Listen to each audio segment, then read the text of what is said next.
Alright, so this is just a little bit of a follow-up video. When I made it, well, not a follow-up, I'm just going to give you a heads up. So, before I get into my review, I may have, if I sound a little bit funny, if I mess up on my words, I apologize, please forgive me. I just came through this thing and dealt with a couple of things in the hospital, what they did to me, so I might be a little off edge. So before I get into my video, I also want to say is, if you don't like Vanguard, that's fine. You don't like the anime, that's fine. Just have a idea or a microcosm about what you're saying. That's it. Just don't attack him in the comment sections. Be cordial. And let's get on to the video. Hello everyone, it's me again today. Right now we're going to do something a bit different. In my last video you may have heard that I was going to do a review of something that I kind of didn't really like seeing. And this is it. So right now we have this gentleman over here, his name is Kodak. And as you can see on his thumbnail, it says, "Why I Hate Cardfight Vanguard." I watched this video a whole bunch of times before. Why I thought I wanted to do a review on it and just get a couple of things off my chest. And we're going to do that now. Well, this is an episode that's had a long time coming. Now, the reason I preceded this episode with a bunch of the best that the genre has to offer is so that hopefully we will have something good to go back to after this. This episode is going to get pretty severe, so just warning you now, but despite the fact that I've given my 2 cents on this show, quite frequently people still want me to review it, so remember, this is your fault. Alright, so before I continue, he is talking about OG Vanguard, like way back in the day. He has no idea about what's going on currently. He says a lot of ignorant things and poorly researched things that really don't make any sense. So I'm just giving you a heads up right now.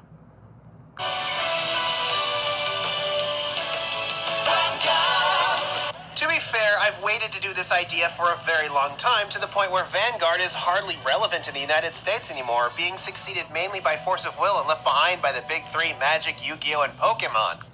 Alright, that's mistake number 1. Still to this day, people are playing Vanguard. And the time that you made this video in 2017, whatever, this was when freaking Vanguard G was out. I'm pretty damn sure. Where the hell did you get that it died or whatever?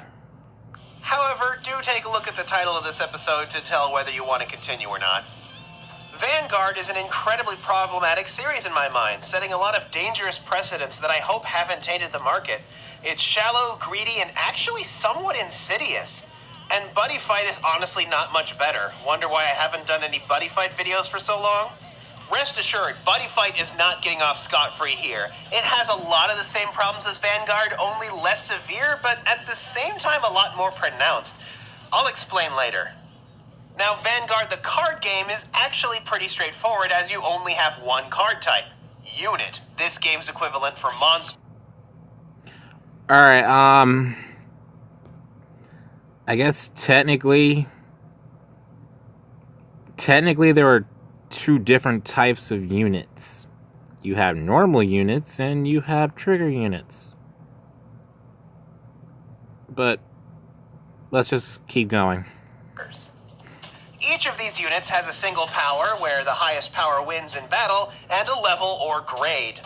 These units can be placed in one of 6 slots, the Vanguard slot and 5 rear guard slots, with certain units in the back row being able to boost units in the front row. Well, I mean, you kind of forgot the Guardian Circle. I mean, that kind of counts too, but whatever. The Vanguard spot has several unique properties. A monster in the Vanguard spot cannot be destroyed by battle, but will instead cause the player to take damage. A Vanguard starts at grade 0 and can upgrade or ride 1 grade higher once per turn, with the player able to play monsters with a grade up to their Vanguard's grade in the rear guard slot. Several units are trigger units, which can apply a power bonus and a special effect when they are drawn from the top of the deck during battle. An attacking Vanguard performs a drive check, drawing 1, sometimes 2 cards from the deck to check for these triggers. And you check for a trigger during the damage step as well, where a card is taken from the top of the deck to the damage zone for each point of damage taken. The first player to have 6 cards in their damage zone loses. Now, I will admit that fundamentally, Vanguard is a well-designed game. You only need the deck in order to play. You technically don't need a playmat or a life counter or anything. There's some very clear and obvious power scaling, and it really embraces the artwork they use by having it fill the entire card, but that's about where my praise ends, because Bushiroad, the company that makes Vanguard and Buddy Fight, managed to take this simple and straightforward card game and make it as money-grubbing as possible. Because, you see, each of these units belongs to one clan, and each deck can only have one clan in it, no mixing. Okay, I'm going to stop you right there. Back then, you could mix the clans. It wasn't until, like, the beginning of the G era, if I'm not mistaken, is where they kind of made clan fight and extreme fight formats. That's where you kind of messed up right there. If you actually watched Vanguard a little bit more, you would actually know that even in the anime, there were some incomplete decks because the lack of clans at the time. They mix clans. That's a thing. You want your deck to be tournament legal, and there are dozens of clans. It's not at all unusual for a set to introduce 1 or 2 new clans at a time. Imagine if Magic the Gathering introduced 1 or 2 new colors, or Pokemon introduced 1 or 2 new types with every set. Magic has never introduced a new type, and Pokemon has only done it twice, in a span of 20 years. Now, like I said before, Buddy Fight has a lot of the same problems, only less pronounced, as while you are prevented from mixing any of the worlds, each of those worlds tends to have a bunch of different tribes with a pool of cards that each world can reach into. This also means that most sets offer absolutely no support for the majority of clans out there, meaning that many players will have nothing to look forward to. Alright, I guess I can agree with you right there, because at the time, that was a thing. I'll give you a pass on that one. And it doesn't help that the creative process to make these new tribes goes something like, hey guys, we should make a new tribe. We should call it Blue Dingus. Yeah, Blue Dingus. That's a great name. Now we need to make the cards. We need 1 of each trigger. That's 4 different cards, and you get 4 each, so that's 16. Then we need another card that is a grade 1, 8,000 power. And then we need a grade 2, 10,000 power. And we need a Sentinel card, and woo! I don't know about you guys, but having made half the deck, I am exhausted. What say we call it a day? Now, before you say that Magic and Pokemon decks are also automatically half-finished because of resource cards, need I remind you that you have to go out and buy all of these basic, required cards every time you want to make a new deck. Imagine if you had to buy a new set of lands or a new set of energy cards every single time you wanted to make a new Pokemon deck. Which further exacerbates this game's problems. Making so many tribes and making them incompatible is a shallow and obvious money grab when all of the big 3 have many cards that work in literally every deck and allow you to mix and match freely to create any sort of combination that you like. Well, for one, those are called staples. Staples work in any type of deck. Like, come on, I mean, I understand what you're trying to say, but at the end of the day, it's like, I mean, there are those times we can actually grab old cards and actually put them into your new deck, but at the same time, I mean, I guess if you're trying to make like a new clan, you have to go right back and buy a couple of those things, but still. It is a huge splash of corporate darkness into what is otherwise a well-designed game. But I'm sure most of you know my problem isn't really with the card game, it's with the cartoon show. The cartoon show is about a kid named Aichi Sendo, a bullied loser who finds his salvation through playing Cardfight Vanguard. Alright, Here's the thing. He's just trying to escape his freaking troubles. If we're having like a bad day or something like that, like someone screwed with us, someone stole our money or whatever, bullying, we have hobbies. In other words, our outlets to actually make us feel better. So how is that a problem? Where he is encouraged to use his imagination to pretend that he's having a real battle on a planet called Cray. Yes, pretend, as in not real, as in ordinary card game. And I could honestly care less if they decided to make Cray a real place in later seasons, because in the whole first season, they're not playing it there. Well, you can obviously tell where he kind of left off, because he didn't really get that far, which is pretty much the problem with this whole thing. And that's about it. No, really, for the entire first season, not much happens at all, aside from people playing ordinary card games. Heck, I refer to episode 7 as The Search for the Plot because the show at that point was so devoid of it. This show, for the most part, has absolutely no stakes. Well, none beyond who will win this ordinary card game. Compared to Yu-Gi-Oh!, where the outcomes of a game will have some deciding impact on the overall storyline. Alright, so that's what made Vanguard unique in its own way. Nowadays, like whenever you see like a card game or something like that, like involving an anime, there's always have to be something hanging in the balance. I'll say Vanguard kind of went into that. I'm not gonna lie about that. I kind of went to like stakes being hanging in the balance, but like I said before, that's what made Vanguard unique. Like it sterned away from the usual and did something that no anime has actually really done before, like in terms of card games. That's kind of why I liked it too. It was something different. Whether it involves saving a life, or risking losing any chance of a loved one, or even getting arrested or killed. Even the more lighthearted GX series developed some stakes pretty dang quickly. So since Cardfight Vanguard has no stakes, what do? They play card games and that's about it. This goes into my initial argument that the show is pretty much just a commercial that does little more than shill its own products. Because there are laws against that sort of thing. There are FCC guidelines that prevent things called program-linked commercials from occurring in children's programming. Alright, the FCC regulation does not count for internet-related productions, so what?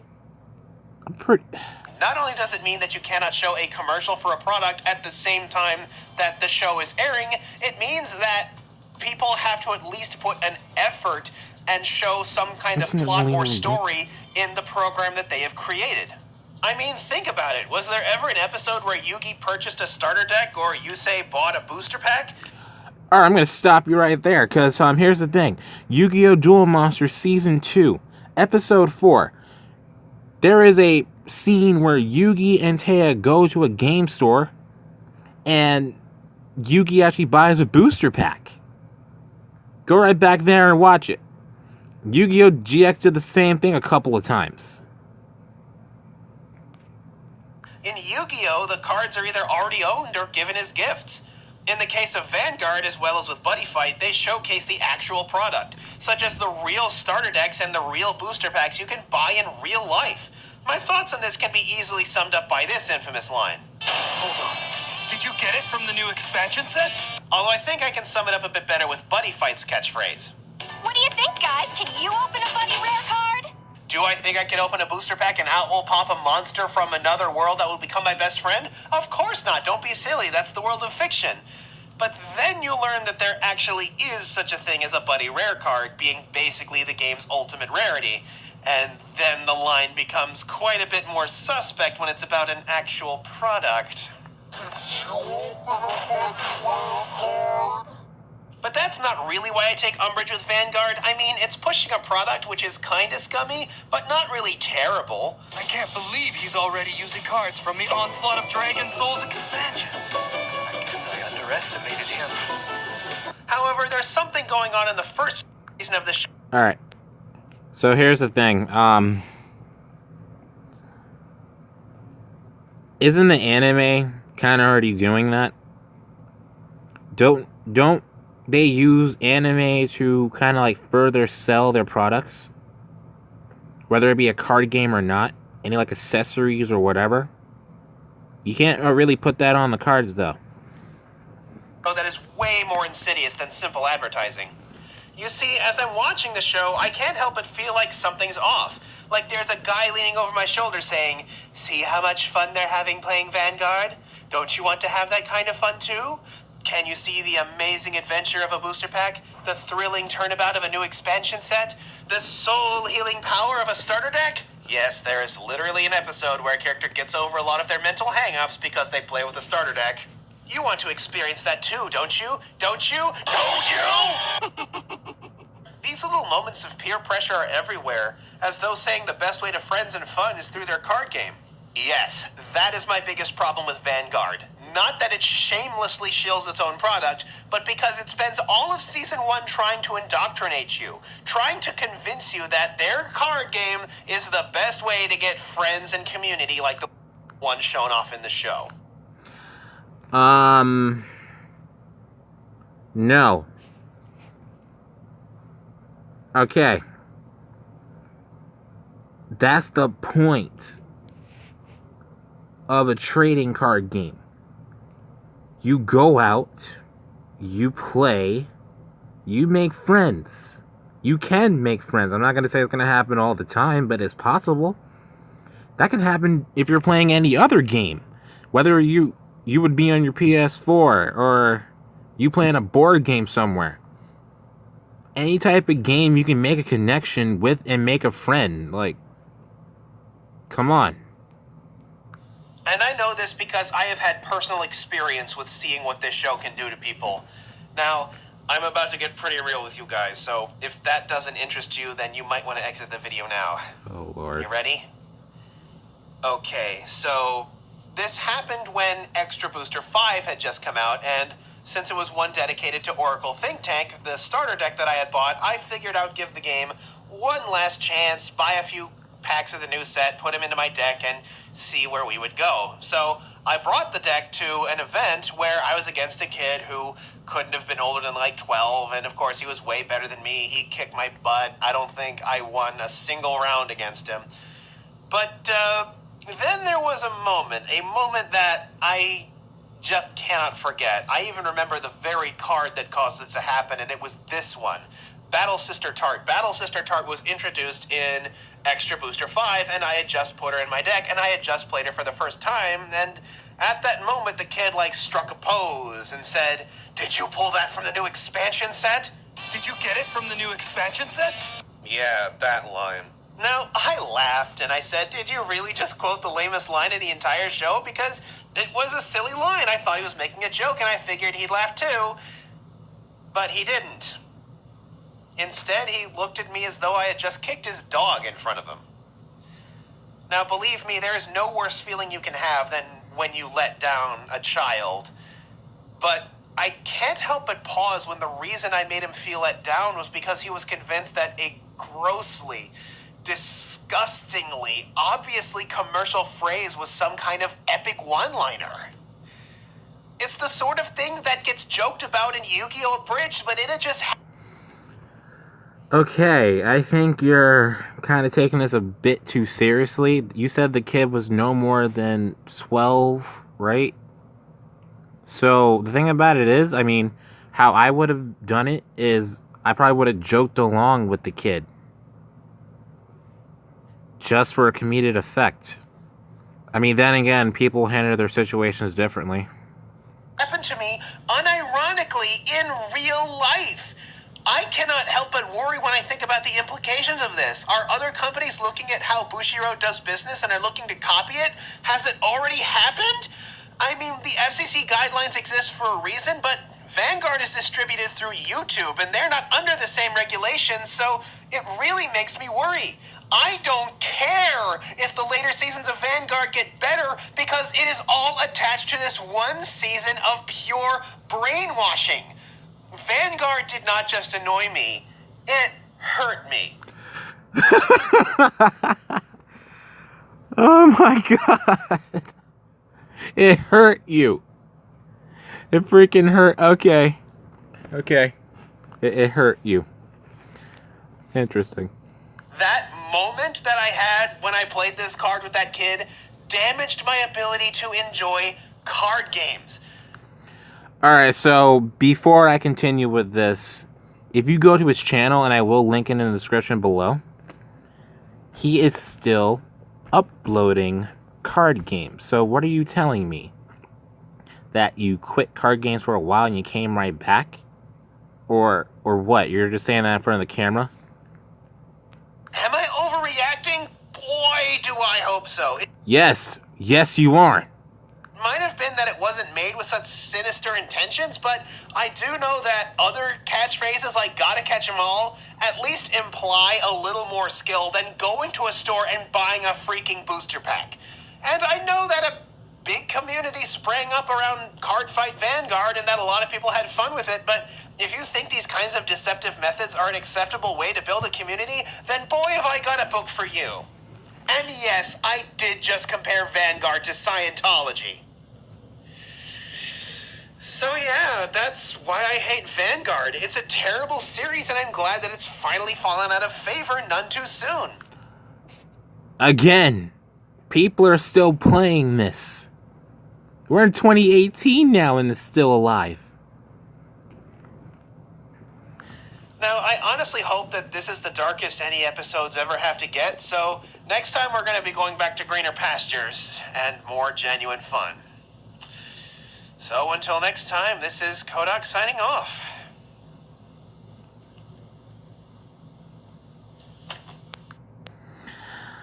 Alright.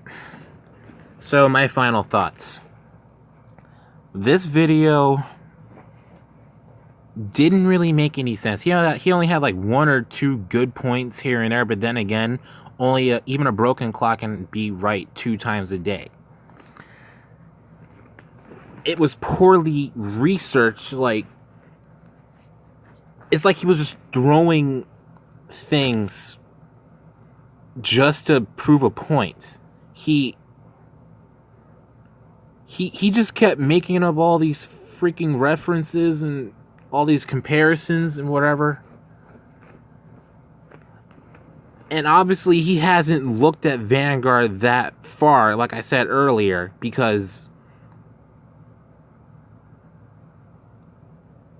like, oh my god. Obviously, because he's only using OG episodes for a basis.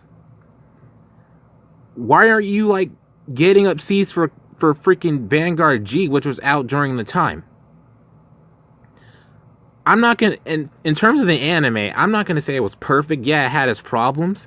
At the end of the day, it was still something enjoyable to watch at the end of the day. It was something different, something that got my attention, and I actually have friends because of it. Most of the things that you pretty much stated in this video was poorly researched, like I said, and pretty much ignorant, and it pretty much shows that you have no idea about what you're talking about. Jesus. I'm not trying to attack you. I'm just saying that you're spreading around misinformation, and it's like you're probably going to kill the game for other people who probably may want to join in if they ever watch your video, and a lot of people have. Your other videos on your channel are good. They are, but still, this one was just...